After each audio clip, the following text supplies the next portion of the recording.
വടക്കാഞ്ചേരി ചാവക്കാട് സംസ്ഥാന പാതയിൽ കാഞ്ഞിരക്കോട് ദേവസ്വം ഓഡിറ്റോറിയത്തിന് സമീപം നിയന്ത്രണം വിട്ട് ആംബുലൻസ് ഇടിച്ച് അപകടം.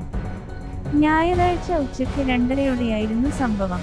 വരവൂരിൽ നിന്നും കുഴഞ്ഞു വീണ രോഗിയുമായി തൃശൂർ മെഡിക്കൽ കോളേജ് ആശുപത്രിയിലേക്ക് വരുന്നതിനിടെ എതിരെ വരുന്ന കാരണം സൈഡ് കൊടുക്കുകയായിരുന്ന വാഹനം നിയന്ത്രണം വിട്ട് സമീപത്തെ സൂചന ബോർഡിലേക്ക് ഇടിച്ചു കയറുകയായിരുന്നു. ഡ്രൈവർ ഉൾപ്പെടെ 5 പേർ ആംബുലൻസിലുണ്ടായിരുന്നു. രോഗിക്കൊപ്പം ഉണ്ടായിരുന്ന ഒരു സ്ത്രീക്ക് അപകടത്തിൽ പരിക്കേറ്റു. പരിക്കേറ്റ സ്ത്രീയെയും ആംബുലൻസിൽ ഉണ്ടായിരുന്ന രോഗിയെയും വടക്കാഞ്ചേരി ആക്സിസ് ആംബുലൻസ് പ്രവർത്തകർ തൃശൂർ മെഡിക്കൽ കോളേജിലേക്ക് കൊണ്ടുപോയി. അപകടത്തെ തുടർന്ന് സംസ്ഥാനപാതയിൽ ഗതാഗതക്കുരുക്കുണ്ടായി. വടക്കാഞ്ചേരി പോലീസ് സ്ഥലത്തെത്തി മേൽ നടപടികൾ സ്വീകരിച്ചു. വാഹനത്തിന്റെ 4 ടയറുകളും ഗ്രിപ്പില്ലാത്ത അവസ്ഥയാണ്.